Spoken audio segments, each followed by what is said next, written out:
கர்த்தர் மகா நல்லவர், அவர் கிருபை மகா பெரியது. அவருடைய அநாதி தீர்மானத்தின்படி ஜெபத்தை குறித்த ஒரு தெளிவான புரிந்து கொள்ளுதலை நாம் யாவரும் பெற்றுக்கொள்ளும்படியாக நாம் பலன் பெறும் ஜெபம் என்கிற பாடத்துல இதுவே நம்முடைய பாட புத்தகம். This is our text book. ஜெபம் செய்ய சிறந்த வழி. ஆண்ட்ரூ உமக் அவர்கள் எழுதின புஸ்தகத்தை தியானிக்க தேவன் மிகவும் கிருபை செய்தார். உங்களோடு கூட நானும் ஜெபத்திலே பல மடங்கு அந்த குறித்த தெளிவை அடைந்திருக்கிறேன். அதற்காக நான் உங்களுக்கு நன்றி சொல்றேன், தேவனுக்கு நன்றி சொல்கிறேன். இன்றைக்கு நமக்கு லாஸ்ட் பட் ஒன் லெசன், இதுல உள்ள 10 பாடங்களிலே 9வது பாடத்தை நாம் இன்றைக்கு கற்றுக்கொள்ள போகிறோம். இப்பொழுது நம்ம நேரடியாக வகுப்புக்கு சென்று விடலாம். 17 மற்றும் 18வது அத்தியாயங்கள். Yes, very good. விஞ்ஞான உலகம் கண்டுபிடித்த ஒன்றை தேவன் முன்னமே சொல்லியுள்ளார். அது என்ன? Very good. நான் சொல்றவங்க தான் நீங்க பதில் சொல்றீங்க. ரொம்ப நன்றி, உங்களுடைய ஒத்துழைப்புக்கு மிக்க நன்றி. கிரேஸ் ஜெயரஞ்சன் சிஸ்டர் இதுக்கு பதில் சொல்லுவாங்க. விஞ்ஞான உலகம் கண்டுபிடித்த ஒன்றை தேவன் முன்னமே சொல்லியுள்ளார், அது என்ன? Yes sister. 149வது பக்கம் பாஸ்டர், லாஸ்ட் பேராகிராஃப். உங்கள் சரீரத்திடம் பேசுங்கள், எங்கள் சரீரத்திடம் பேசுங்கள், அது எங்களுக்கு கீழ்ப்படியும். எங்கள் மூளையில் சத்தத்தினால் உந்தப்படும் ஒரு பகுதி இருப்பதாக விஞ்ஞானிகள் கண்டுபிடித்திருக்கிறார்கள். போதும், எல்லாரும் நீங்க புரிஞ்சிருப்பீங்க. சரிங்களா? அதை நான் வாசிடுறேன். ரொம்ப முக்கியமானது பாருங்க. இப்போதான் சயின்ஸ் எல்லாம் கண்டுபிடிச்சிருக்காங்க. மேபி ஒரு 50 இயர்ஸோ 100 இயர்ஸோ கண்டுபிடிச்சிருப்பாங்க. ஆனா அது அன்றைக்கே சொல்லிட்டாரு. எந்த உதாரணம் அல்லது எந்த வசனம் பைபிள்ல இதை உறுதி செய்கிறது? எதை உறுதி செய்கிறது என்றால், நாம பேசும்பொழுது அது நடக்கும். நிறைய உதாரணம் இருக்கு. ஏதாவது ஒண்ணு சொல்லுங்க. மார்க் 11:23. ஓகே, பாருங்க, தேவனுடைய ராஜ்யம் எப்படி செயல்படுகிறது. 149வது பக்கம் கடைசி பேராகிராஃப். உங்கள் சரீரத்திடம் பேசுங்கள், அது உங்களுக்கு கீழ்ப்படியும். உங்கள் மூளையில் சத்தத்தினால் உந்தப்படும் ஒரு பகுதி இருப்பதாக விஞ்ஞானிகள் கண்டுபிடித்து இருக்கிறார்கள். நான் அசதியா இருக்கிறேன் என்று நீங்கள் சொன்னால் அதை உங்கள் மூளை கேட்டு உங்கள் சரீரத்தை ஓய்வு எடுக்க ஆயத்தமாகும்படி சொல்லுகிறது என்பதை கண்டுபிடித்திருக்கிறார்கள். நீங்கள் அசதியா இருக்கிறேன் என்று சொல்லும்போது நீங்கள் இன்னும் அசதி அடைகிறீர்கள். நான் நன்றாக இருக்கிறேன் என்று நீங்கள் சொல்லும்போது மூளையின் அதே பகுதி உங்கள் சரீரத்துக்குள் என்டார்பின்ஸ்களை அனுப்பி உங்களை உற்சாகப்படுத்துகிறது. இவ்வளவு காலமாக தேவன் சொல்லி வந்ததை விஞ்ஞான உலகம் இப்பொழுதுதான் கண்டுபிடித்திருக்கிறது. ஸோ இந்த பிரின்சிபல் தான், இந்த கிங்டம் பிரின்சிபல் தான் நம்ம ஒரு வியாதியை உள்ள சரீரத்தை பார்த்து பேசும் பொழுது அந்த சரீரம் உடனே கீழ்ப்படியுது. இல்லையா? நீங்க எத்தனையோ அற்புதங்களை நீங்க பார்த்துருக்கீங்க. நம்ம அந்த ஜூம்லேயே கத்த எவ்வளவோ காரியங்களை செய்திருக்கிறார். அப்போ சத்தத்தினால் உந்தப்படும் ஒரு பகுதி. சரிங்களா? வேதத்துல பல உதாரணம் இருக்கு. குஷ்டரோகிகளை பார்த்து பேசினாரு, குருடர்களை பார்த்து பேசினாரு. இது இப்படி ஒரு சிஸ்டம் தேவன் ஏற்படுத்தி வைத்திருக்கிறதை விஞ்ஞான உலகம் இப்பொழுதுதான் கண்டுபிடித்திருக்கிறது. அப்போ இப்படி ஒரு சிஸ்டத்தை தேவனுடைய ஆவியானவர் ஆச்சரியமாக உண்டாக்கி வைத்திருக்கிறதுனால காலையில எழுந்த உடனே நம்ம சரீரத்தை பார்த்து என்ன பேசலாம்? திங்க் பண்ணுங்க. பதில் அவசரம் இல்லை, பொறுமையா சொல்லுங்க. திங்க் பண்ணுங்க, எல்லாரும் யோசிங்க. இல்லையா? இப்ப நமக்கு தெளிவா தெரியுது. நம்ம இத்தனை லெசன்ல படிச்சிருக்கிறோம். என்னுடைய சரீரம் என்னுடைய வார்த்தைக்கு கீழ்ப்படியும். நீங்க என்ன செய்யணும்னா, எழுந்திருக்கும் போதே என்ன செய்யணும்? இன்றைக்கு நான் உற்சாகமா இருப்பேன், இல்லையா? அப்படி நீங்க பேசுங்க. எல்லாவற்றுக்கும் நீங்க கட்டளை இடலாம். இந்த நாள் கர்த்தர் உண்டு பண்ணின்ற நாள், இதிலே களி கூர்ந்து மகிழுவேன், இல்லையா? அதன் அடிப்படையில என்ன சொல்லலாம்? நான் இன்னைக்கு ரொம்ப எந்தூசியாஸ்டிக்கா இருப்பேன், எதுவுமே என்னுடைய மனநிலையை பாதிக்காது, எனக்கு தொல்லையை கொண்டு வருகிற தொலைபேசி எதுவுமே வராது. நம்ம பேசுறதுக்கு சோம்பல் படுறோம். ஆனா அவர் சோம்பல் படாம சிலுவையில தொங்குனது மாத்திரமல்ல, 33.5 ஆண்டு காலங்கள் சோம்பல் படாம மனித அவதாரம் எடுத்து இல்ல 12 பேதைகளை எடுத்து 3.5 வருஷம் அவங்களோட நேரம் செலவழிக்க அவர் சோம்பல் படல பாருங்க. உற்சாகப்படுங்க. கண்ணாடியில முன்னால் நின்று பேசுங்க. ஈஸி தானே, நடக்காட்டாலும் பரவாயில்லங்கிற, கண்டிப்பா நடந்துரும். பேசுவதற்கு சோம்பல் படாதீர்கள். ஏனென்றால் உங்கள் காது கேட்க நீங்கள் பேசும் பொழுது உங்கள் சத்தத்தினால் உந்தப்படுகிற ஒரு பகுதி உங்களுக்கு சாதகமாக வேலை செய்யும். அது சரீரத்திலே மாத்திரமல்ல, உங்களுடைய எல்லா தேவைகளுக்காகவும் அது வேலை செய்யும். சரிங்களா? ஆமா, பிரதானமா தேவை என்னது? உற்சாகமான ஆவி. சோறு வரக்கூடாது. சில காரியங்கள் இன்னும் நமக்கு சாதகமா மாறாம இருக்கலாம். உங்க குடும்ப சூழ்நிலைகள், உங்க பிள்ளைகள், உங்க பேர பிள்ளைகள், எதுவா இருந்தாலும் சரி, உற்சாகத்தை இழக்கக்கூடாது. உற்சாகம் எதற்கு அடையாளம்? விசுவாசத்திற்கு அடையாளம். அதனாலதான் தாவீது என்ன சொல்றான்? உற்சாகமான ஆவியே எனக்கு தாரும். ஆமா, எப்பொழுதும் உற்சாகமா இருங்க. எதுவுமே நம்ம கையை மீறி போயிடாது. உற்சாகம் குறைஞ்சா விசுவாசம் குறைஞ்சிரும். எப்பொழுதும் உற்சாகமா இருக்கலாமா? ஆமா, எப்பொழுதும் உற்சாகமா இருக்கலாம். டாக்டர் ரிப்போர்ட்டு நீ செத்து போவான்னு வந்தாலும் உற்சாகமா இருக்கலாம் இல்லையா?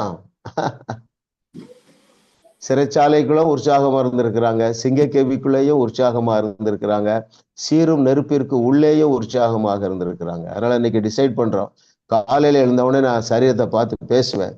எனக்கு இன்னைக்கு எந்த ஒரு பலவீனமும் வராது, எந்த ஆக்சிடென்ட்டும் வராது, என் பாதம் கல்லில் இடராது.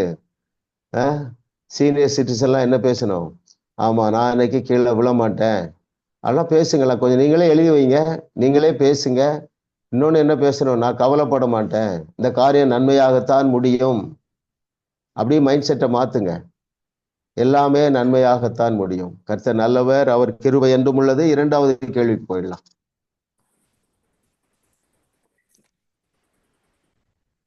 எங்கிருந்து யாரை எழுப்பின எந்த மூன்றும் நமக்குள் இருக்கிறது?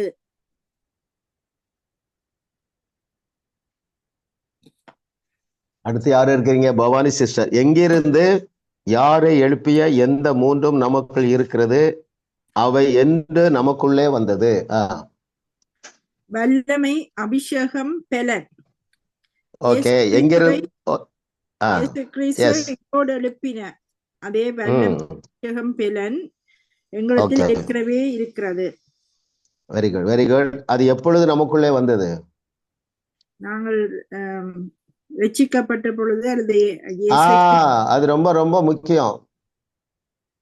நீங்கள் மறுபடி பிறந்த பொழுது தேவனுடைய ராஜ்யத்துக்குள்ள வந்துட்டீங்க. அன்றைக்கே உங்களுக்கு தேவையான வல்லமை, உங்களுக்கு தேவையான அபிஷேகம், உங்களுக்கு தேவையான பலன் எல்லாமே முழுமையாக உங்களுக்குள்ளே வந்துவிட்டன.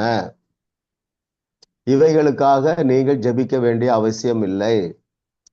ஆனா பெற்றுக்கொண்டது போல நீங்கள் வாழ வேண்டும், பெற்றுக்கொண்டது போல பேச வேண்டும், பெற்றுக்கொண்டது போல என்ன செய்யணும்? பாடணும்.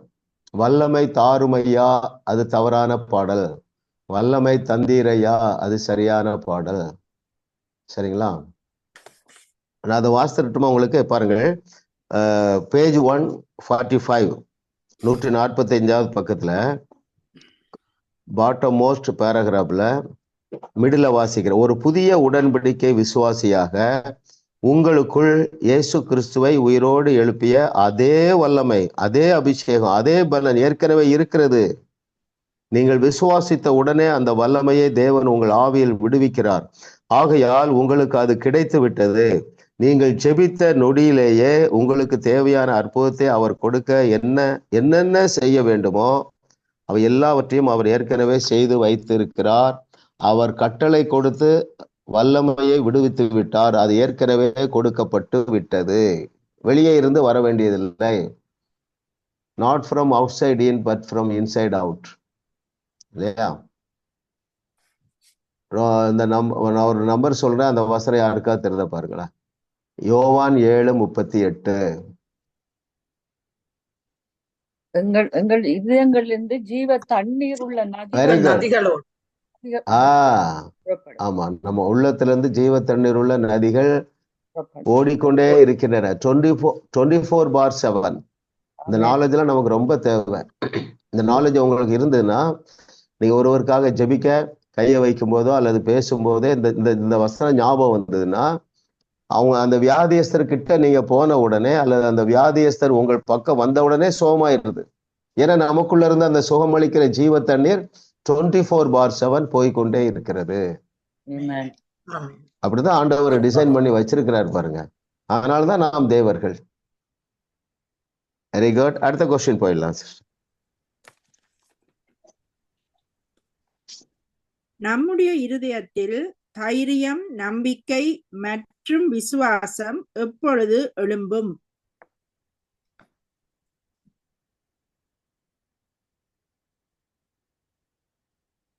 மூன்றாவது கேள்வி. Very good. நம்முடைய இருதயத்தில் தைரியம், நம்பிக்கை மற்றும் விசுவாசம் எப்பொழுது எழும்பும்? யாரு? ரஞ்சனி சிஸ்டர். உங்களுக்கு வேண்டும் 153ஆம் பக்கம். உங்களுக்கு வேண்டும், உங்கள் தேவையை விட தேவன் கொடுத்திருப்பது மிக அதிகம் என்பதை நீங்கள் புரிந்து கொள்ளும் போது உங்கள் இருதயத்தில் தைரியம், நம்பிக்கை மற்றும் விசுவாசம் எழும்பும். Very good sister. 10 மார்க்ஸ் போட்டுக்கலாம். நல்ல கேள்வி, நல்ல பதில் பாருங்க. நான் ரெண்டையும் வாசிக்கிறேன். நம்முடைய இருதயத்தில் தைரியம், நம்பிக்கை, விசுவாசம் நமக்கு தேவை இல்லையா? அதுல அந்த 153வது பக்கத்துல அந்த மிடில் பேராகிராஃப், தேவன் உண்மை உள்ளவராய் இருக்கிறார் என்றும், ஒன்று தேவை ஏற்படும் முன்னே அவர் எல்லாவற்றையும் செய்து முடித்து விட்டார் என்றும் விசுவாசிக்கும் மனப்பான்மை. இந்த ரெண்டும் நமக்கு வேணும் இல்லையா? உண்மை உள்ளவராய் இருக்கிறார், அதை செய்து முடிச்சிட்டாரு. மூன்றாவது, உங்கள் தேவையை விட தேவன் கொடுத்திருப்பது மிகவும் அதிகம் என்பதை நீங்கள் புரிந்து கொள்ளும் போது உங்கள் இருதயத்தில் தைரியம், நம்பிக்கை மற்றும் விசுவாசம் எழும்பிடுது. Very good. இதை விட தெளிவா எழுத முடியாதுல்ல? மூன்று காரியம். ஒன்று, is so faithful on his to fulfill his verses. அவருடைய வார்த்தையை நிறைவேற்ற அவர் உண்மை உள்ளவராய் இருக்கிறார். எப்பொழுது நிறைவேற்றி விட்டார் என்றால், உலக தோற்றத்திற்கு முன்பதாகவே அதை ஆயத்தம் பண்ணி வச்சிட்டாரு. இதுதான் ரொம்ப பியூட்டியா இருக்குல்ல? உங்களுக்கு 10 கோடி ரூபாய் தேவைன்னா அவர் 100 கோடியை ரெடி பண்ணி வச்சிட்டாரு. அல்லேலூயா சொல்லுங்க. மைண்ட் செட் எல்லாம் மாத்துங்க. ஆமா, ஆவியானவர் என்னோட அதான் பேசுறாரு. உங்க மைண்ட் செட்டை தான் மாத்த சொல்றாரு. எந்தெந்த காங்கிரிகேஷனுக்கு நான் பேசுறேன்னோ அவங்களுடைய மைண்ட் செட்டை மாத்தணும். சரிங்களா? நம்ம எல்லாரும் அவருடைய ராஜ்யத்துல விதைக்கிறோம். நம்ம என்ன எப்படி மைண்ட் செட்டை மாத்தணும்? ஐஸ்வர்யத்துல எந்த அளவுக்கு மைண்ட் செட்டை மாத்தலான்னு ஒரு உதாரணம் சொல்றேன் கேளுங்களேன். ஒரு குழந்தை கூட இல்லை, 99 வயசுல ஆபிரகாம்ட்ட என்ன பேசுறாரு? சரீரமும் செத்து போச்சு, கர்ப்பப்பையும் செத்து போச்சு. அப்ப என்ன பேசுகிறார்? எப்பா வானத்து நட்சத்திரங்களை எண்ண முடியுமா? முடியாது. கடற்கரை மணலை எண்ண முடியுமா? முடியாது. பூமி தூளை எண்ண முடியுமா? எண்ண முடியாது. அந்த அளவுக்கு சந்ததியை தாரங்கிறாருங்க. அதனாலதான் நான் யோசிக்கிறேன், நீங்க ஒவ்வொருவருமே 1 மில்லியன் கனடியன் டாலர் காணிக்க கொடுக்குறீங்க. எல்லா ஊழியத்துக்கும் கொடுக்குறீங்க. அப்படி இமேஜின் பண்ணுங்க. எண்ணங்களை பெருசாக்குங்கள். அதுக்கு எண்ணத்தை பெரிதாக என்ன செய்ய வேண்டியதில்லை, ரொம்ப டைமும் வேண்டியதில்லை, எந்த பைசா செலவும் இல்லை, அது பாவமும் இல்லை இல்லையா? அப்படி இமேஜின் பண்ணுங்க. அப்படி இமேஜினேஷன் தான் பண்ண சொன்னார். யார? ஆபிரகாம.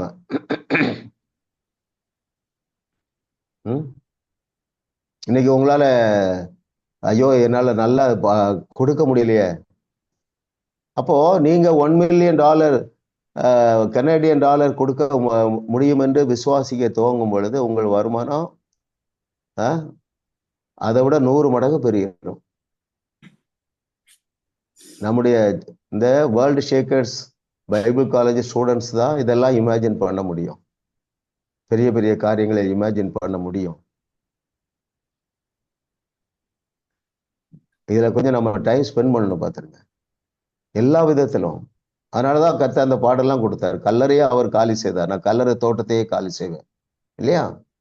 ஆமா. யாருமே இந்த இந்த நூற்றாண்டுல 120 ஆண்டுகள் யாருமே வாழ்ந்த மாதிரி தெரியல. நான் 120 ஆண்டுகள் அல்ல, சாவாமையை தரித்து கொண்டிருக்கிறேன். கொஞ்சம் பேர் அப்படி எழும்புங்களேன். மேலானவைகள் வரும்போது குறைவான எல்லாமே ஒளிந்து போன்னு எழுதியிருக்க.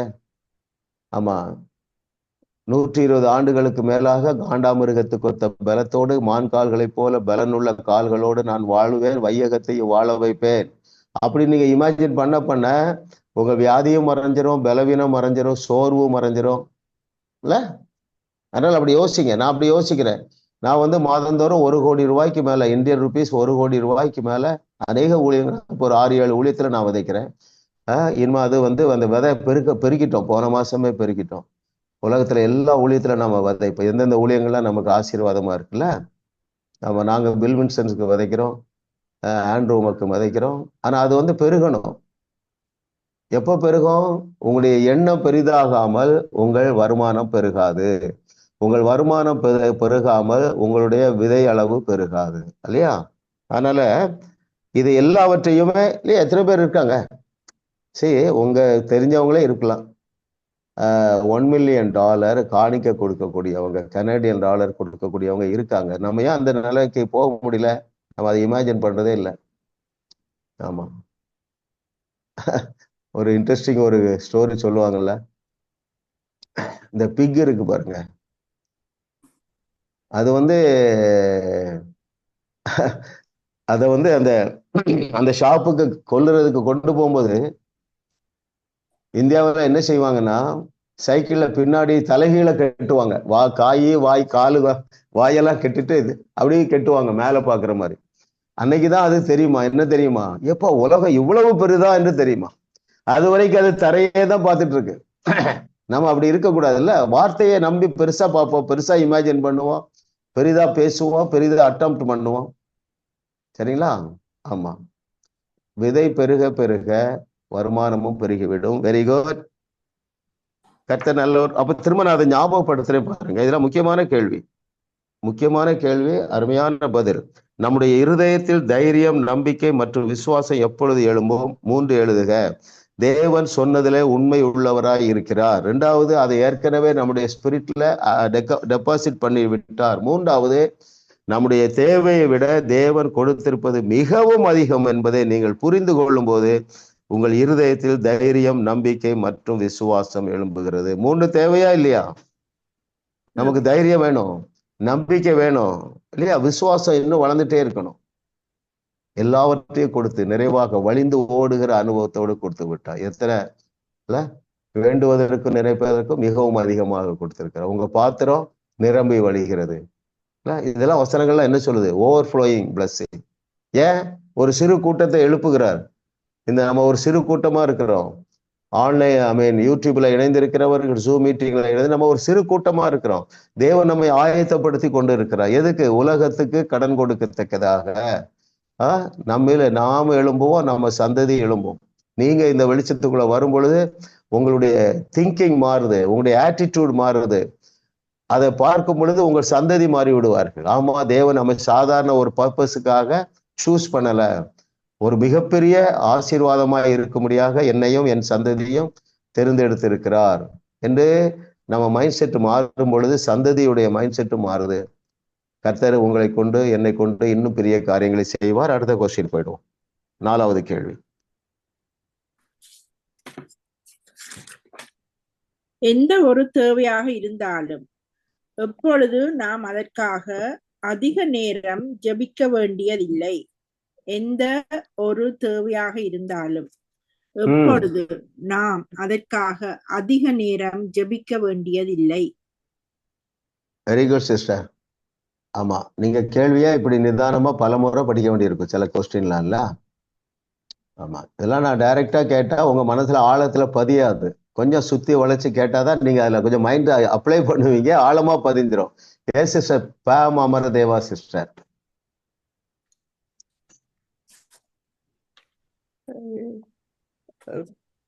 பேஜ் 151 2வது paragraphல இருக்கு. Very good sister.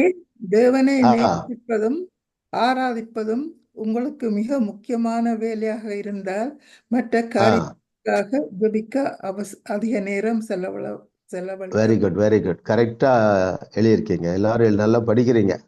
Very good. இல்ல இதை நீங்க படிக்கும் பொழுதே ஃபயர் ஆயிடுறோம். இல்ல இப்ப எனக்கு என்ன ஒரு இதுன்னா, இந்த புக்கு இந்த மாதிரி ஆழமா நம்ம எப்போ படிக்க போறோம்? ஆமா, அது அன்று ஒரு இடத்துல எழுதியிருப்பாரு. அதாவது உங்களுடைய எஞ்சியுள்ள வாழ்க்கையெல்லாம் உங்களுக்கு பிரதானமா நீங்க செய்ய வேண்டிய வேலை, அவரை அறிகிற அறிவுல நான் வளர்ந்துட்டே இருப்பதா நமக்கு prime purpose of our future. கர்த்தர் நல்லவர். பாருங்கள், அதுல வாசித்தர 151வது பக்கம் 2வது பேராகிராஃப். விசுவாசத்தை அறிந்து கொள்ள முடியும். கேள்வியை வாசிக்கிற எந்த ஒரு தேவையாக இருந்தாலும் எப்பொழுது நாம் அதிக நேரம் அதற்காக ஜெபிக்க வேண்டியதில்லை. இந்த காரியங்களை எல்லாம் மனதில் வைத்து எந்த காரியத்திற்காகவும் நான் ஜெபிக்க அதிக நேரம் செலவழிப்பதில்லை. 90% ஜெபம் தேவனில் அன்பு கூறும்படி நான் செய்கிறேன். என் மனம் அவரில் நிலைத்திருப்பதால் அவர் என்னை பூரண சமாதானத்துடன் காத்து கொள்கிறார். அப்படி அடுத்த பிறகு வாசிக்கிறேன். தேவனை நேசிப்பதும் ஆராதிப்பதும் உங்களில் மிக முக்கியமான வேலையாக இருந்தால் மற்ற காரியங்களுக்காக ஜெபிக்க அதிக நேரம் செலவழிக்க வேண்டியதில்லை என்பதை அறிந்து கொள்ளுவீர்கள். ஆனால் ஜெபிப்பதற்கு ஏதாவது முக்கியமான காரியம் இருக்குமானால் நன்றியோடும் துதியோடும் ஆராதனையோடும் ஆரம்பியுங்கள்.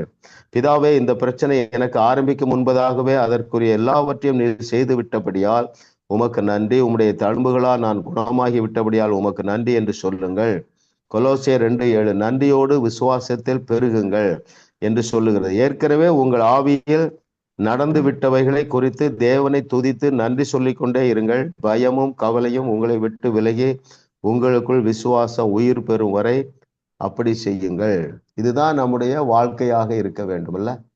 சமையல் பண்ணும்போதும், ரெஸ்ட் ரூம் போகும்போதும், டிராவல் பண்ணும்போதும் ஒரு நன்றியுள்ள இருதயம். எனக்கா இத்தனை கிருபை இல்ல, என்னையா ரட்சித்தீர், 30-40 வருஷத்துக்கு முன்னால ரட்சித்தீர், என்னை வழுகாமல் பாதுகாத்தீர் இல்ல. இதை அவருடைய மேன்மைகளை நாம் தியானிக்க நம்முடைய தேவைகளோ, நம்முடைய வியாதிகளோ, நம்முடைய குழப்பங்களோ மிக சிறியதா சுருங்கிருது. சரிங்களா?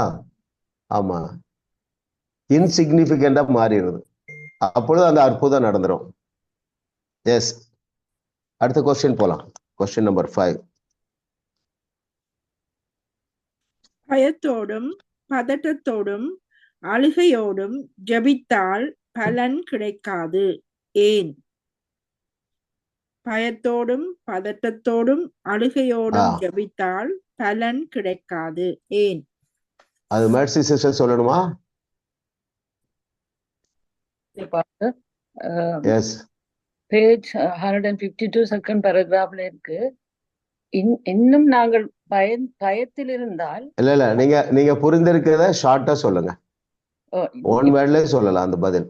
நாங்கள் பயந்திருந்தால் பண்ண வேண்டாம். எப்படி ஒரு அந்த உதாரணம் சொல்லியிருக்காரு, துப்பாக்கி ஓகே அழுத்துற. அத நான் திரும்ப கொஸ்டினை வாசிக்கிறேன். மர்சி சந்திரபால் சிஸ்டர், ஒன் வேர்ட்ல ஆன்சர் நீங்க சொல்ல உங்களுக்கு தெரியும். பயத்தோடும், அதான் இப்படி கேட்கிறேன்னு, பயமும் பதட்டமும் அழுகையும் யாருக்கு வரும்? விசுவாசம் இல்லாதவருக்கு. அவ்வளவுதான் ஒன் வேர்டு ஆன்சர் இல்லையா? இவைகள் அவிசுவாசம். ரொம்ப கிளியர் ஆயிட்டீங்கன்னு நினைக்கிறேன். மறந்தே போகாதீங்க. ஆண்ட்ரூ கூட 2 காரணம் சொல்றாரு. ஆனா அதாவது அவர் என்ன காரணம் சொல்றாருன்னா, நம்ம ஜபத்துக்கு பதில் கிடைக்காமல் இருப்பதற்கு அவிசுவாசமும் பிசாசும் காரணங்கிறாரு. தானியேலுடைய ஜபத்திற்கு 3 வாரம் டிலே ஆனதுனால.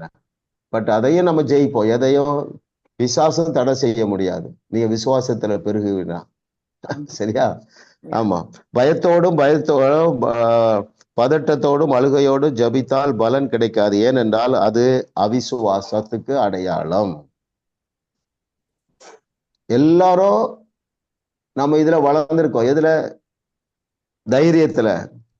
பதஷ்டத்துக்கு ஆப்போசிட் என்னது?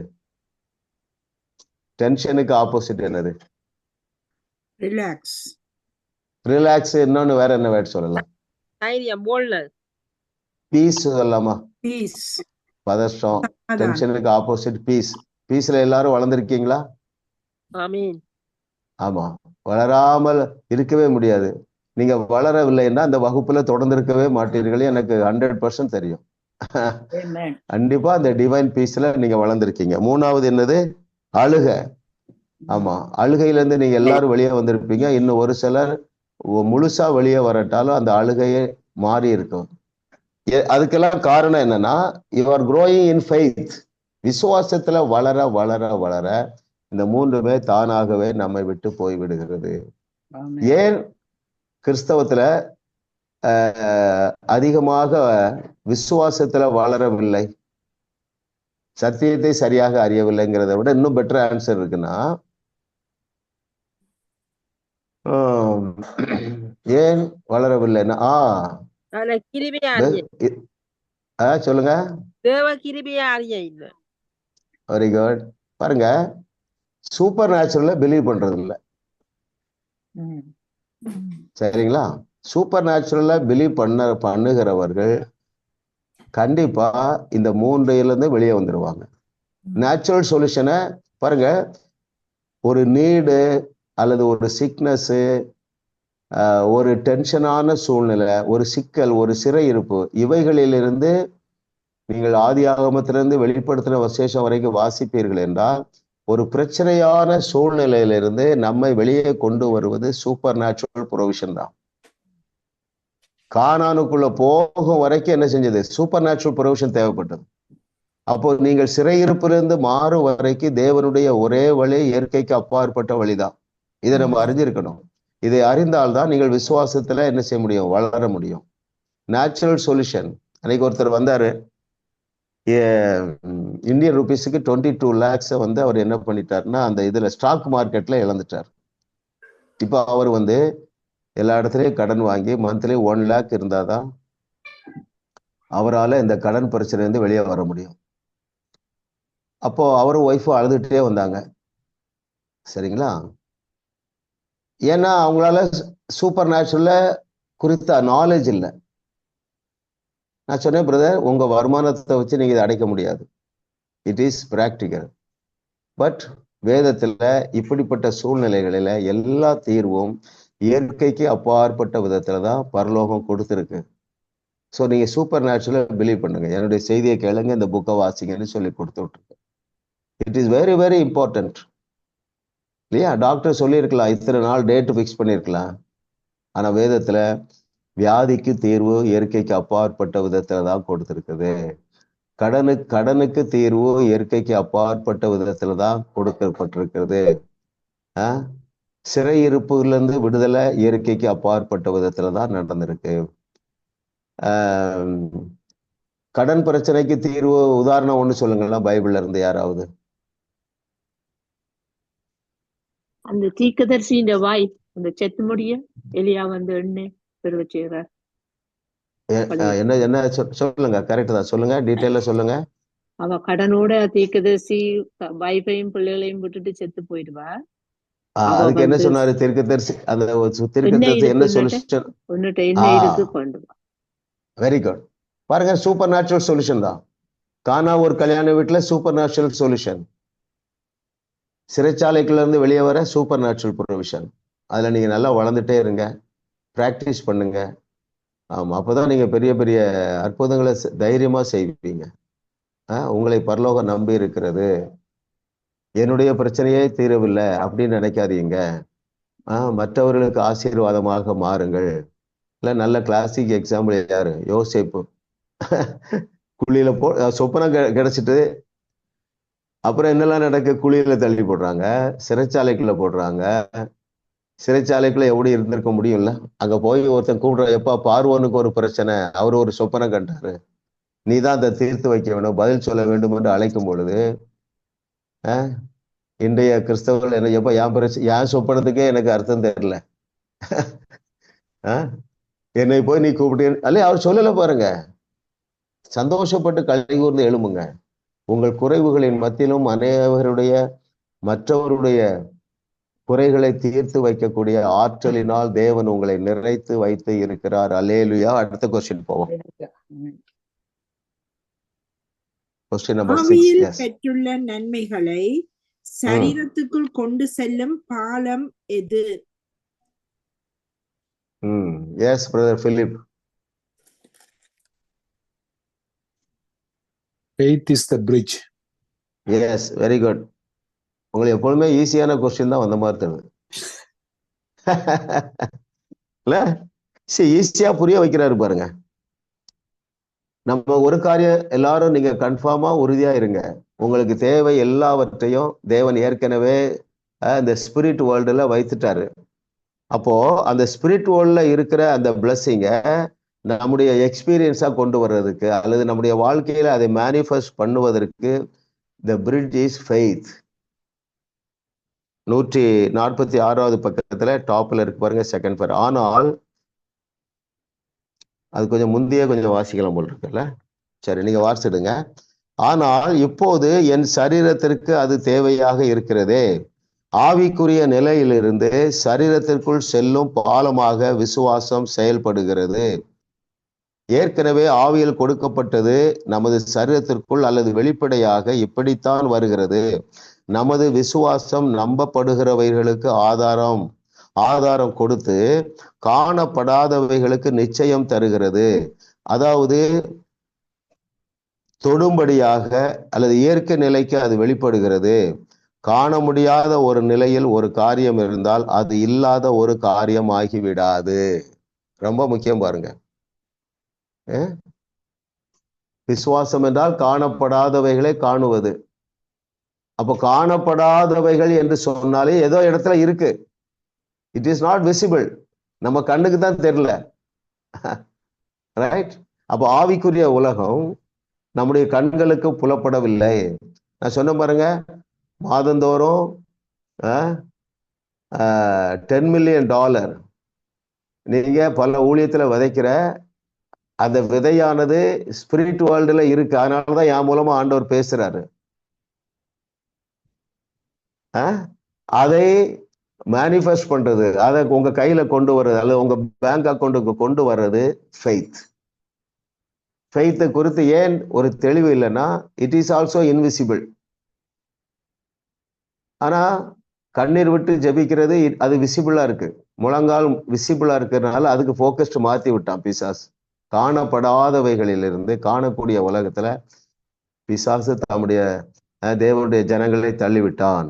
அப்போ ஆவியிலே பெற்றுள்ள நன்மைகளை சரீரத்துக்குள்ளே கொண்டு செல்லும் பாலம் விசுவாசம் என்று எழுதினா நீங்க 10 மார்க்ஸ் போட்டுக்கலாம். ஆமா, வெரி குட். 7வது கொஸ்டின் போயிடலாம்.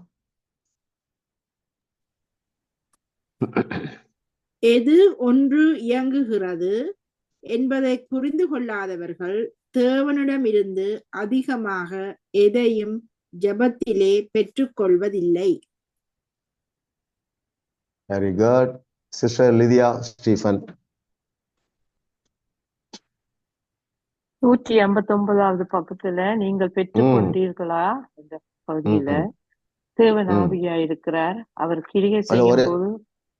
ஷார்ட்டா சொல்லுங்க, எது ஒன்று இயங்குகிறது என்பதை புரிந்து கொள்ள வேண்டும். சூப்பர் நேச்சுரல் ஆவியா இருக்கிற தேவன் செயல்படுகிறார். ஆண்டவர் ஆவியா இருக்கிற அவர் கிரியை செய்கிறார். அவர் வேற யார் சொல்றீங்க? Very good. ஆவிக்குரிய உலகம் ஒன்று இருக்கிறது என்பதை புரிந்து கொள்ளாதவர்கள் தேவனிடத்திலிருந்து அதிகமாக ஜெபத்திலே பெற்றுக்கொள்வது இல்லை. திரும்ப திரும்ப அதான் வருது. எது? அந்த ஒரு 3 பாயிண்ட் வாஸ்தம் பாருங்க, ரொம்ப அழகான பாயிண்ட் இல்ல? அதை எடுங்க. எத்தனாவது கேள்வி? கடைசி பேராகிராஃப்ல இருக்கு. மூன்றாவது கேள்வி பாருங்களேன். 3வது கேள்வியில 153வது பக்கம் 2வது பேராகிராஃப்ல 3ஐ ஞாபகம் வச்சுடுங்க. தேவன் அவருடைய வார்த்தையை நிறைவேற்ற உண்மை உள்ளவராய் இருக்கிறார். 2வது என்ன செய்யிட்டாரு? தேவை ஏற்படுவதற்கு முன்பதாகவே அதை முடிச்சிட்டாரு, நம்ம ஆவிய மண்டலத்துல வச்சுட்டாரு. 2வது அவர் வைத்திருக்கிற ஆசீர்வாதம் நம்முடைய தேவையை விட பெரியது. நமக்கு அதுல கொஞ்சம் தான் தேவை. சரிங்களா?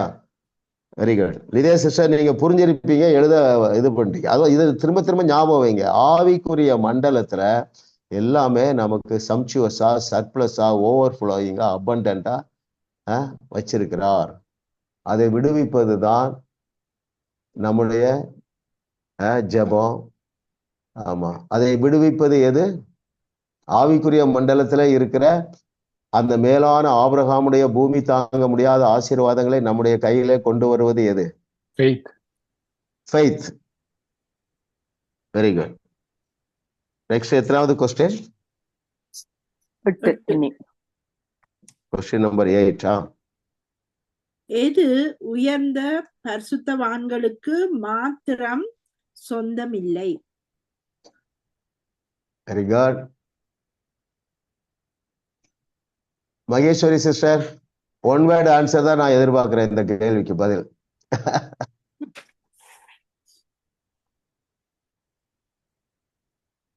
சொல்லுங்க.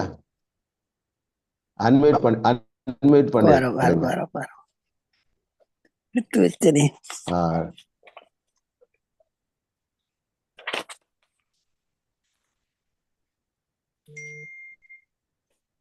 கேள்வி என்ன பாஸ்டர்?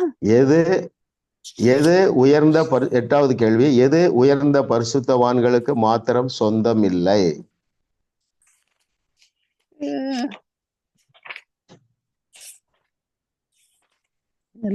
Question number 8. ஆமா பாஸ்டர், எழுதி பொறுமையா பாருங்க. ஐயா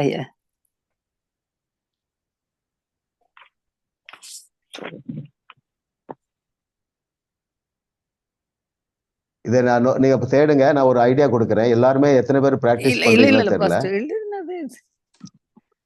8வது கேள்வி. எல்லாருமே நீங்க என்ன செய்யுங்க, ஒரு டைரி போட்டிருப்பீங்க.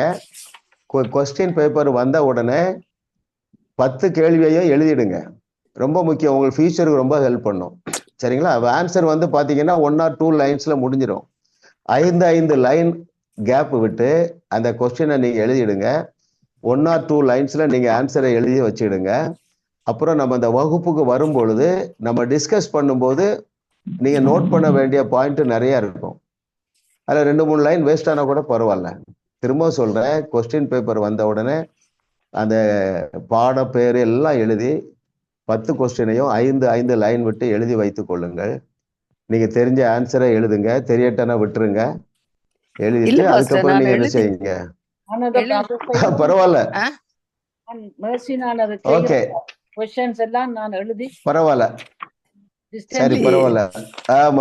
ஜெயா சிஸ்டர் சொல்லுங்க. அம்மாவுக்கு மார்க் வந்தாலும் ஒண்ணுதான், மகளுக்கு மார்க் வந்தாலும் ஒண்ணுதான். ஜெபத்துக்கு கேட்கிறவனவனும் பெற்றுக் கொள்கிறான்னு சொல்லி அவ்வளவுதான். லூக்கா 11:9. Very good. நீங்க புரிஞ்சிருந்தாலே மார்க் போட்டுக்கலாம். அதாவது ஓகே பரவாயில்ல சிஸ்டர், நீங்க இந்த ஏஜ்ல நிக்கிறீங்களே, அதுக்கே உங்களுக்கு எப்பவுமே 100 மார்க்ஸ் தான். Don't worry. நான் திரும்ப சொல்றேன் பாருங்க, எவனும் பெற்றுக்கொள்ளுகிறான். இதுக்கு ரொம்ப ஹோலியா இருக்கணும், ரொம்ப பெர்ஃபெக்டா இருக்கணும், அப்படி கிடையாது. இதுதான் பாயிண்ட். நீங்க புரிந்து கொள்ள வேண்டியது பாயிண்ட் இதுதான். எது உயர்ந்த பரிசுத்தவான்களுக்கு மாத்திரம் சொந்தம் இல்லை என்றால் ஜெபத்திற்கு பதில் ரொம்ப பெர்ஃபெக்ட் பீப்புளுக்கு சொந்தம் இல்லை. அப்போ நம்ம எல்லாருக்கும் சொந்தம், ரட்சிக்கப்பட்ட எல்லாருக்கும் சொந்தம்.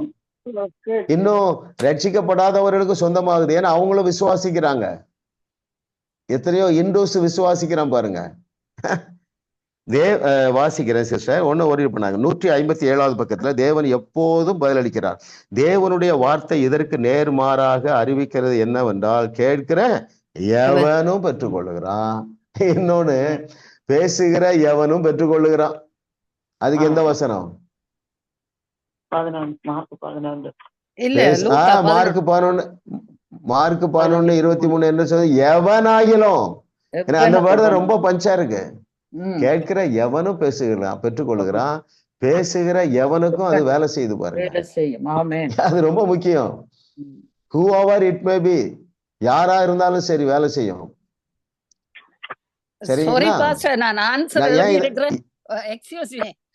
ஆன்சர் எழுதி வச்சுக்கிறேன். லூக்கா 11:9. நீங்க கேட்கும் போது நம்பரை நான் குறிக்கல.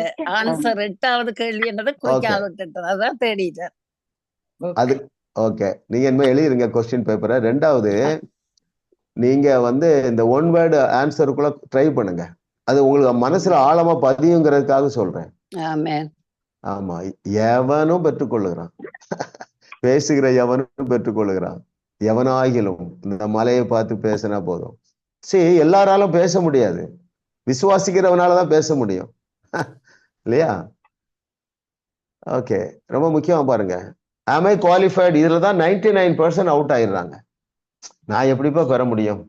அவர்லாம் பெரிய பரிசுத்தவான், அவர் நல்லா ஜெபிக்கிறாரு. Nothing doing. எவனாகிலும் எவனும் பெற்றுக்கொள்ளுகிறான். இது இந்த ரெண்டையுமே சொன்னது இயேசு கிறிஸ்து. பாருங்களா, கேட்கிற எவனும் பெற்றுக்கொள்ளுகிறான்ங்கிற வசனத்தை சொன்னவர் இயேசு கிறிஸ்து. எவனாகிலும் இந்த மலையை பார்த்து பேசினா போதுமே, இல்லையா? அப்போ அந்த எவனாகிலும் எவளாகிலும்ங்கிறதுல நாம எல்லாரும் இருக்கிறோம். ஜூம் மீட்டிங்ல இணைந்திருக்கிறவங்க, இன்னும் பல ஆண்டுகள் கழித்து இதை யூடியூப்ல பாக்குறவங்க, இப்பொழுது யூடியூப்ல பார்த்திருக்கிற எல்லாருக்கும் அது வேலை செய்யுங்க. பெரிய பரிசுத்தவான்களுக்கு, அந்த ஊழியக்காரர்களுக்கு இப்படித்தான் வேலை செய்ய நினைக்காதீங்க. பென்னிஹின்னுக்கு எதெல்லாம் வேலை செஞ்சதோ அது நம்ம எல்லாருக்கும் வேலை செய்யும். சரிங்களா? சோர்ந்து போக வைக்கிற இடமே கிடையாதுங்க. அறியாதவர்கள் தான், சத்தியத்தை சரியாக அறியாதவர்கள் தான் சோர்ந்து போவாங்க. சில பிரச்சனை உங்களுக்கு தீராம இருக்கலாம், ஆனாலும் நீங்கள் சோர்ந்து போக மாட்டீர்கள், உற்சாகமா தான் இருப்பீங்க. ஆமா, கர்த்தரை தெய்வமாக கொண்ட நாம் பாக்கியவான்கள். ஏனென்றால் நாம் பேசுவதை பெற்றுக்கொள்ளும்படியாக கர்த்தர் அதை டிசைன் பண்ணி வச்சுட்டாரு. சந்தோஷப்பட்டு களி கூறுவோம். 9வது கேள்விக்கு போலாம். தேவனிடம் இருந்து பெற்றுக்கொள்ளாமல் இருப்பதற்கு யார் ஒருவர் மட்டுமே காரணம்? Very good. இதுவரைக்கும் பதில் சொல்லாதவங்க சொல்லுங்க. நாம் தான் காரணம். வீடியோல. Very good.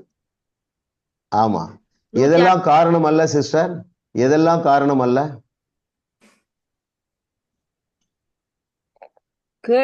யாரெல்லாம் காரணம் அல்ல? எஸ், சொல்லுங்க. தேவன் காரணம் அல்ல. தேவன் காரணம் அல்ல. வேற யாரு காரணம் இல்ல? பிசாசும் காரணம். பிசாசு காரணம் இல்லை. சூழ்நிலைகளும் காரணம் இல்லை. பெற்றுக்கொள்ளாமல் இருக்கிறதுக்கு அவரவர்கள் தான் காரணம். யார் மேலையும் பழி போட முடியாது. உங்க மேலையும் பழி போடாதீங்க. நான் சரியில்லை, எனக்கு ஒண்ணு தர மாட்டாரு, இந்த எண்ணம் இருந்தா எப்படி தருவாரு? இல்லையா? அநேகர் அப்படிதான் மாட்டிக்கிடுறோம். அவர் எல்லாருக்கும் செய்வார்ப்பா, எனக்கு செய்ய மாட்டாரு. இந்த எண்ணத்திலிருந்து வெளியே வந்து விட்டீர்கள் என்று நான் விசுவாசிக்கிறேன். எனக்கு தான் செய்வாரு. ஆமா, ஆமென். இந்த 1 மணி நேரம் மாத்திரமல்ல, நீங்கள் இந்த செய்தியை ஆயத்தம் பண்ண 1 மணி நேரமோ 2 மணி நேரமோ எடுத்திருப்பீங்க. அந்த நேரம் எல்லாம் நமக்கு பரவசமான நேரம். அந்த பரவசம் வாழ்நாள் முழுவதும் உங்களுக்கு தொடரும். மகேஸ்வரி சிஸ்டர் எவ்வளவு நேரம் எடுத்திருப்பீங்க ப்ரிப்பேர் பண்ண? அன்மியூட் பண்ணிடுங்க. கூடியபட்சம் ஒரு 1 hour போதும் பாஸ்டர். அப்படியா? 1 hourல முடிச்சிருக்கீங்களா? பரவாயில்லையா? இல்ல, முதல்ல புத்தகத்தை வாசிச்சிருக்கிறது. ஆனா இந்த ஆவியில சில காரியங்களை அண்டர்லைன் பண்ணி வைக்கிறது. இப்ப நீங்க கேட்ட கேள்வியெல்லாம் நல்ல ஈஸியான கேள்வி. ஆனா லூக்கா 11:9 எழுதி வச்சிருக்கிற பேப்பர்ல எத்தனையாவது நம்பர் கேள்வி என்னதை நான் குறிக்காமல் விட்டேன். அதான் கொஞ்சம் குழப்பமா. நீங்க கேள்விக்கு நம்பர் போட்டு, ஆமா, நீங்க ஃபாலோ பண்ண வேண்டியது கேள்வி நம்பரை போட்டு எழுதிருங்க. 5 லைன் விடுங்க. அதுக்கப்புறம் நீங்க வசனத்தை மாத்திரம் எழுதக்கூடாது. கேள்வி நேரில் பதில் சொல்றதுக்கு பதிலை எழுதிருங்க. ஷார்ட்டாவே எழுதுங்க. மேக்சிமம் ஷார்ட்டா எழுதுங்க. புரிந்து இருக்கிறவர்கள் ஷார்ட்டா எழுதுவாங்க. சரிங்களா? நான் வேற எதுவுமே கேட்கறது இல்லையே. ஒரே ஒரு வேர்ட் பதில். மேக்ஸிமம் ஒரு 5 கொஸ்டினுக்காவது 1 வேர்டு ஆன்சர்ல சொல்லிடலாம். நீங்க அந்த 1 வேர்டு காயின் பண்ணிட்டீங்கன்னா அந்த சத்தியம் உள்ள உங்களுக்கு ஆழமா போய்விடும். Anyway, God is good. அப்போ தேவனிடத்திலிருந்து அதாவது அதுக்காக நீங்க உங்களை குற்றப்படுத்தாதீங்க. சரி, சில டயபெட்டிஸ் யாருக்காவது இருக்குன்னு வைங்களேன், நீங்க உங்களை குற்றப்படுத்தாதீங்க. ஐயோ எனக்கு கிடைக்கலையே. நீங்கள் உங்களை குற்றப்படுத்துவீர்கள் என்றால் நீங்க விசுவாசத்துல இல்லை. சரியா? எத்தனையோ அற்புதம் நடக்கு. நான் இன்னும் ஸ்பெக்ஸ் போடுறேன், ஆனா நான் குற்ற உணர்வு அடைகிறது இல்லை. அப்பாலே போ சாத்தானே இல்ல, ஆனா நல்லா தெளிவு அடையுது. இந்த அற்புதம் நடக்குதோ நடக்கலையோ, என் வாயில வல்லமை இருக்கு, அது ஒரு நாளும் குன்றி போகாது. இல்லையா? அடுத்த 10வது பாடத்துல அதெல்லாம் வருது. அவரே ஜெபம் பண்றதுல ஒருத்தருக்கு சோகமாகுது, ஒருத்தர் சோகமாகல, கவலையே பட வேண்டியதில்லை. நம்ம எவ்வளவு மோசமான வாழ்க்கையை வாழ்ந்து கொண்டிருந்தோம். எல்லா விதத்திலும் தோல்வி, வியாதி, குழப்பம், பயத்துல இருந்தோம். எவ்வளவோ ஆசீர்வாதங்களை நம்ம பெற்றிருக்கிறோம்.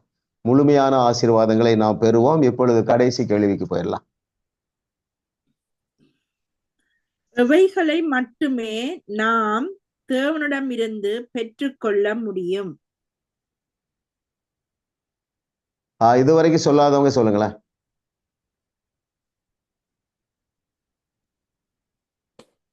எவைகளை மட்டுமே நாம் தேவனிடம் கேட்டு பெற்றுக்கொள்ள முடியும்? கனம், செழிப்பு, சந்தோஷம், ஆசீர்வாதம், சமாதானம், மகிழ்ச்சி.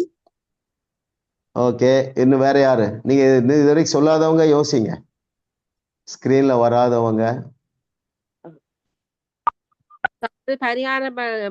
பரிகாரத்தின் மூலம் எல்லா நன்மைகளையும் கொடுத்திருக்க. சந்தோஷம், சமாதானம், உறவு முறை. திரும்ப திரும்ப திரும்ப திரும்ப சொல்லுங்க சிஸ்டர்.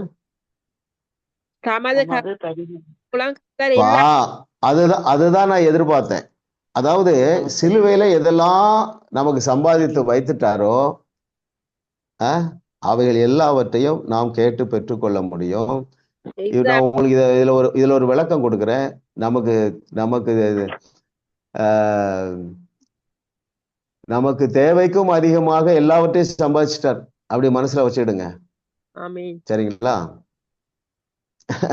ஒரு சிறந்த வாழ்க்கை வாழுவதற்கு தேவையான எல்லாவற்றிற்காகவும் தடையா இருந்த பாவம், சாபம் எல்லாவற்றுக்கும் பரிகாரம் பண்ணிட்டாரு. 159வது பக்கம் டாப் பேராகிராஃப் பாட்டத்தில் இருக்கு பாருங்க. தமது பரிகாரத்தின் மூலம் கர்த்தர் எல்லா நன்மைகளையும் கொடுத்திருக்கிறார். சந்தோஷம், சமாதானம், உறவு முறைகள், சீர்படுதல், குணமாகுதல், செழிப்பு, இன்னும் ஏராளமானகள். இவைகளைத்தான் நீங்கள் கேட்க வேண்டும். நீங்க இவைகளைத்தான் கேட்பீங்க, இதை விட மீறி கேட்க மாட்டீங்க. அதனால நீங்க சோர்ந்து போக வேண்டியதில்லை. எல்லாவற்றுக்கும் பரிகாரம் பண்ணிவிட்டார். வேதத்துல என்னென்னலாம் வாக்கு பண்ணியிருக்கிறோம் எல்லாவற்றுக்கும் அவர் பரிகாரம் பண்ணிவிட்டார். ஸோ ஒரு நன்மையும் நமக்கு குறைவுபடாது. அவைகளே போதுமானதற்கும் அதிகமாக உள்ளன. சரிங்களா? Very good. கர்த்தர் நல்லவர், அவர் கிருபை என்றும் உள்ளது. நம்ம அடுத்த வாரம் புதன்கிழமை இதே நேரத்துல கடைசி சாப்டர் லெசன் 10 நம்ம படிக்க போறோம். 19, 20, 21 3 அத்தியாயங்கள்ல இருந்து நான் பாடங்களை கற்றுக்கொள்ள போகிறோம். எத்தனை பேர் அதெல்லாம் ஒரு நேரம் வாசித்து முடிச்சிட்டீங்க? எல்லாருமே வாசித்திருப்பீங்க. ஏன்னா அவ்வளவு பிரயோஜனமா இருக்கு. ஆமா, எல்லாரும் நீங்க வாசிக்கும் போது அண்டர்லைன் பண்ணி படிங்க. சரிங்களா? அது ரொம்ப தேவை. சில ஆண்டுகள் கழித்து நீங்க உங்க புஸ்தகத்தை எடுத்து பார்க்கும் பொழுது நீங்க என்ன செய்திடலாம், நிறைய காரியங்களை கற்றுக்கொள்ளலாம். இது நம்ம லைஃப்லாம் ரிப்பீட் பண்ணணும். சரிங்களா? நான் என்ன செய்திருக்கேன்னு ஒரு தடவை காமிக்கிறேன். அந்தந்த கொஸ்டின் பேப்பரை அங்கங்கே எழுதிடுறேன். என்னுடைய ஹேண்ட் ரைட்டிங் ரொம்ப புவரா இருக்கும். பாருங்க, மேல ஒரு கொஸ்டின் எழுதியிருக்கேன், அப்புறம் கீழே ஒரு கொஸ்டின் எழுதியிருக்கேன். எழுதிட்டு அது ஒரு ஆரோ போட்டு வச்சிருக்கிறேன். சோ தட் கிளாஸ் எடுக்கும் போது எனக்கு ஈஸியா இருக்கு. நீங்களும் உங்களுக்கு தெரிந்த புதிய புதிய வழிகளே செய்யலாம். இப்பொழுது நான் உங்களை பிளஸ் பண்றேன். அப்படியே ரிசீவ் பண்ணுங்க. நமக்கு தேவையான எல்லாவற்றிற்காகவும் அவர் சிலுவையிலே பரிகாரம் பண்ணிவிட்டார். அவைகள் போதுமானதற்கும் அதிகமாக உள்ளன. மனசுல வச்சிடுங்க. உங்களுக்கு தேவை என்று எதுவுமே வெளியே, சிலுவைக்கு வெளியே இல்லை. ஆமா, அதே போல உங்களுக்கு தேவைக்கும் அதிகமாக உங்களுடைய ஆவி மண்டலத்திலே வைத்து விட்டார். அந்த 3 பாயிண்ட் நான் சொல்றேன், நீங்க அப்படியே கண்ணை மூடி ரிசீவ் பண்ணுங்க. ஆமா, நம்முடைய ஜெபத்திற்கு பதில் கொடுக்க அவர் உண்மை உள்ளவராய் இருக்கிறார். 2வது, தேவை ஏற்படும் முன்பதாகவே, 2000 ஆண்டுகளுக்கு முன்பதாகவே அதற்கு தேவையான எல்லாவற்றையும் அவர் சம்பாதித்து வைத்து விட்டார். 3வது, நம்முடைய தேவையை விட அவர் கொடுத்திருப்பது மிக மிக அதிகம். பிதாவே உமக்கு நன்றி அப்பா. இந்த நாள்ல ஆண்டவரே, உம்முடைய பிள்ளைகளாகிய எங்களுக்கு நீர் கொடுத்த வெளிச்சத்திற்காக நன்றி ஆண்டவரே. நீர் எங்களுக்கு எவ்வளவு உண்மை உள்ளவராய் இருக்கிறீர். எங்களுக்கு தேவை என்று ஏற்படுத்துவதற்கு முன்பதாகவே அதை எங்களுடைய ஆவி மண்டலத்திலே நீர் டெபாசிட் பண்ணி வைத்து விட்டீர், அதற்காக நன்றி.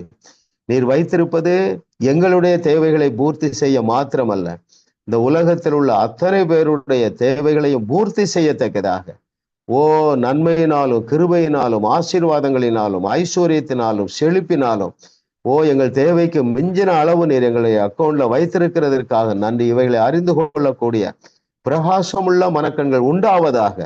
ஓ அந்த விசுவாசமாகிய பாலம் எங்கள் ஒவ்வொருவருக்கும் வேலை செய்வதாக. நீர் எங்களை நம்பி இருக்கிறீர் ஆண்டவரே. நாங்கள் இந்த சத்தியத்திலே ஆழமாக அறிந்து கொள்ள தேவனுடைய ஆவியானவர் எங்களை சகல சத்தியத்திற்குள் நடத்துகிறதற்காக நன்றி.